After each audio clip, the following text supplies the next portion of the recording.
देखें, यदि कागज नहीं है ना तो समझ लीजिए अब आपका कब्जा भी नहीं रहने वाला है। मतलब जिनके पास जो जमीन है और वो जमीन का, उस जमीन का वो उपयोग कर रहे हैं, उस पे वो खेती कर रहे हैं, उस पे वो मकान बनाकर रह रहे हैं, या ऐसे खाली है, कुछ भी हो सकता है। लेकिन इस जमीन के अगर आपके पास अगर कागजात नहीं है तो आप ये समझ लीजिए कि हम जो है इस जमीन के मालिक नहीं हैं। आज छोड़ना पड़े, कल छोड़ना पड़े, परसों छोड़ना पड़े, किसी भी हालत में ये जमीन आपको छोड़ना पड़ेगा। अब आपके मन में समस्या है, सवाल है कि ये जमीन पर तो कब्जा मेरे दादा परदादा के समय से मेरा कब्जा है। मैं आपको बता दूं, इस पर कब्जा आपका जो है वो परदादा के समय से हो या बहुत पुराना कब्जा क्यों ना हो, लेकिन अगर यहां पर बात करेंगे, अब ये व्यक्ति का कहना अपनी जगह पर सही है कि ये जो दादा परदादा के समय से कब्जा है, ये कब्जा नहीं किया है। अब पूर्वज को जमीन कैसे मिला? पूर्वज को मान लेते हैं कोई जो है एक तरह से जमींदारों के द्वारा जो है जीवन यापन करने के लिए जमीन दे दिया गया, तो उसके लिए भी अलग नियम है, कानून है। वो भी जो देने का प्रक्रिया था वो भी पहले का बिलगान जमीन की तरह जो है उसके लिए खतियान में दर्ज भी होता था वो जमीन। लेकिन अब मैं आपको बता दूं, जो भी मामला है, आप क्या अभी वर्तमान में आपके पास ये कागजात नहीं है? जिनके पास ये जमीन का कब्जा है उनके पास उसके कागजात नहीं हैं। जमीन का, इस जमीन का असली मालिक कोई और है ना। इस जमीन का जो है यहाँ पर असली मालिक की अगर बात करें, असली मालिक जो होगा वो कोई और है। क्या करेंगे अब आप? देखें, मैं आपको बता दूं सबसे पहले कि अगर अवैध दखल कर कोई खेती कर रहा है आपकी जमीन पर, तो आप कब्जा मुक्त करा सकते हैं। कब्जा उस व्यक्ति को खाली करना पड़ेगा।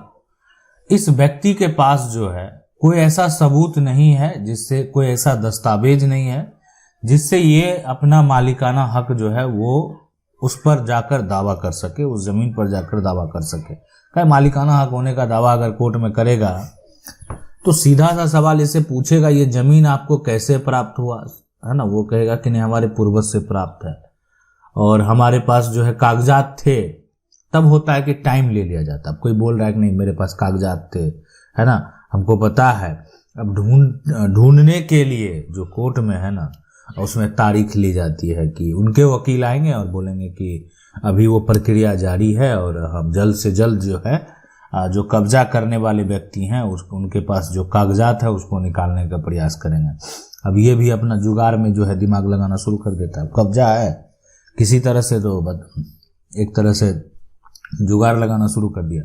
तो अगर कागजात है ही नहीं तो कितना भी कोई जुगाड़ लगा लिया, फर्जी कागज तो कोर्ट में लेके जाएगा नहीं। एक बार अगर फर्जी कागज कोर्ट में लेकर चला गया तो समझ सकते हैं भविष्य में उसको कितना बड़ा समस्या हो सकता है कि आप वहां उनको ठग रहे हैं, है ना, जहां पर जो है एक तरह से किसी को धोखा देने के बाद जो है एक तरह से वो अपराध माना जाता है, और धोखा देने के बाद जो सजा मिलता है उसको वहां पर आप जो है कोर्ट में ही अगर आप फर्जी दस्तावेज जो है लेकर फर्जी, एक तो फर्जी तैयार करते हैं, साथ में फर्जी वहीं पर जो है सबूत के तौर पर पेश करते हैं, तो यानी सबसे बड़ा धोखा। भविष्य में कोई ऐसा अगर करेगा भी तो वो उसका जो समस्या और बढ़ सकता है और उसका जीवन जो आप कह सकते हैं वो बर्बाद हो सकता है। तो इसीलिए अब है कि इस तरह के जो प्रक्रिया हैं आपको शुरू करने से पहले क्या करना चाहिए। ऐसे भी जब इस तरह के मामले का शुरुआत आप करें ना, तो सबसे पहले काम ये आपको करना चाहिए कि पुलिस में जो है पुलिस थाना जो बनाए गए हैं, अब वो आप कहेंगे कि नहीं सुनते हैं पुलिस में, लेकिन आपको क्या करना है कि एफआईआर जो है वो दर्ज करवाना है और इसका रिसीविंग प्राप्त कर लेना।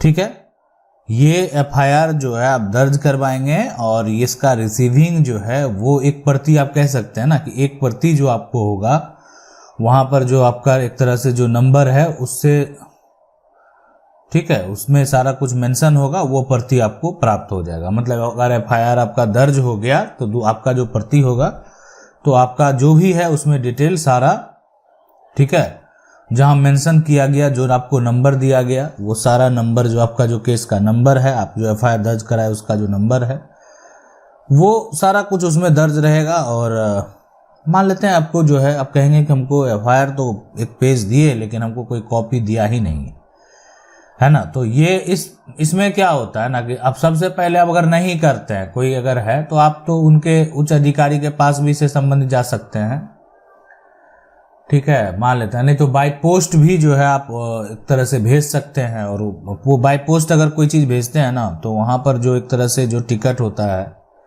जो आप मान लेते हैं डाक के द्वारा भेजते हैं, तो वो जो स्लिप होता है वही आपका रिसीविंग हो जाता है। तो मैंने कि कोर्ट में जाएंगे और आपसे सवाल पूछा जाएगा कि आपकी ज़मीन को 10 दिन पहले कोई कब्जा कर लिया, ठीक है, ये व्यक्ति जो है, ये व्यक्ति का सही में दादा परदादा के समय से कब्जा, लेकिन इस व्यक्ति के पास कोई कागजात नहीं है।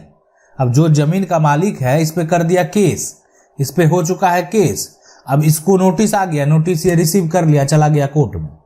अब कोर्ट में जो एक तरह से इनके अपोजिट में वकील हैं, पूछेंगे आपको जमीन कैसे प्राप्त हुआ, ठीक है, आपको ये जमीन जो है कैसे मिला। तो इन पर साफ साफ वो क्या आरोप लगाएंगे। अब सामने वाला को तो कब्जा वापस चाहिए, वो तो आप पर जो है एक तरह से समझ सकते हैं किस तरह के आरोप लगाए होंगे।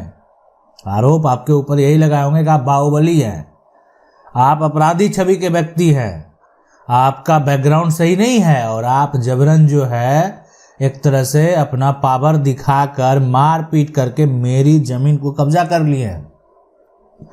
आपके द्वारा मान लेते हैं ये कहा जाएगा कि नहीं, ये जो आरोप हैं बेबुनियाद आरोप हैं, इसका कोई मतलब नहीं बनता है।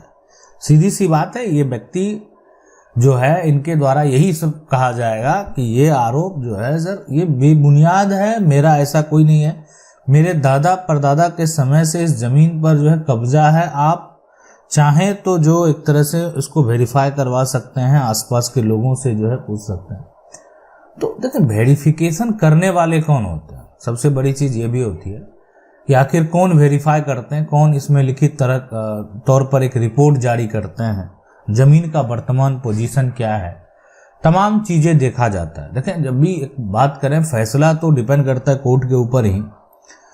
तो ये जो प्रक्रिया है ना, जो हम बता रहे थे आपको एफआईआर का, ये एक सबूत हो जाएगा आपको भविष्य में कोर्ट में। इसलिए कि जब एक तरह से यहाँ करें, इसमें जो है सीआरपीसी का जो सेक्शन है 145, उसके तहत जो है कब्जा हटाने का प्रक्रिया भी होता है। अब मान लेते हैं ठीक है उनके वो दायरे में नहीं है, अगर वो उसमें सक्षम नहीं है तो कल भविष्य में जो है कोर्ट में अगर आप जाएंगे तो कहेंगे कि हमने सर एफआईआर दर्ज कराया था और फिर भी है ना, और एफआईआर दर्ज कराने के कुछ दिन बाद जो है आप फिर मामले को कोर्ट में लेकर जाएंगे और मैंने एफआईआर दर्ज कराया लेकिन ये व्यक्ति जो है उसको भी उसको उल्लंघन कर दिया।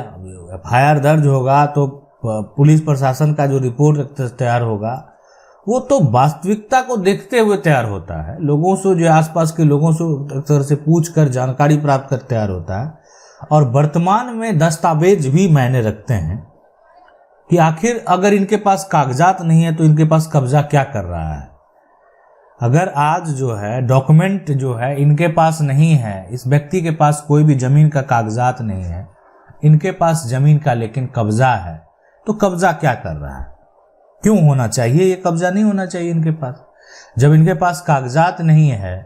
अब ये व्यक्ति कह रहा है कि नहीं मेरा कब्जा आज से नहीं है, मेरा कब्जा 50 साल से है। ये कोर्ट में ऐसा कह रहे हैं कि आप जो है मेरा जो कब्जा है जमीन पर, जो मेरा कब्जा है आज से नहीं है 50 साल से, लेकिन ये बात को जो है साबित नहीं कर पा रहा, इसलिए जमीन खाली है। अब आप कहेंगे कि जमीन पर अगर मकान होगा, देखें मकान होगा अगर, ठीक है, मकान अगर होगा तो फिर बातें अलग होगी। कहे कि अगर मान लेते जमीन पर जो है अगर आपका मकान है, ठीक है, तो उसमें आपको तो प्रूफ देना होगा, सबूत देना होगा, और सबसे बड़ा चीज़ है कि आप उसमें रहते हैं, ये एक बड़ा प्रमाण है। उसके बाद आपका पहचान पत्र जो है उसी एड्रेस पर है, पहचान एक तरह से जो पत्र होता है, साथ में जो एक तरह से आपका आधार कार्ड है ना, ये सारा कुछ जो एक तरह से वेरीफाई करके देखा जाएगा। उसके बाद आपका जो पासपोर्ट है, ठीक है,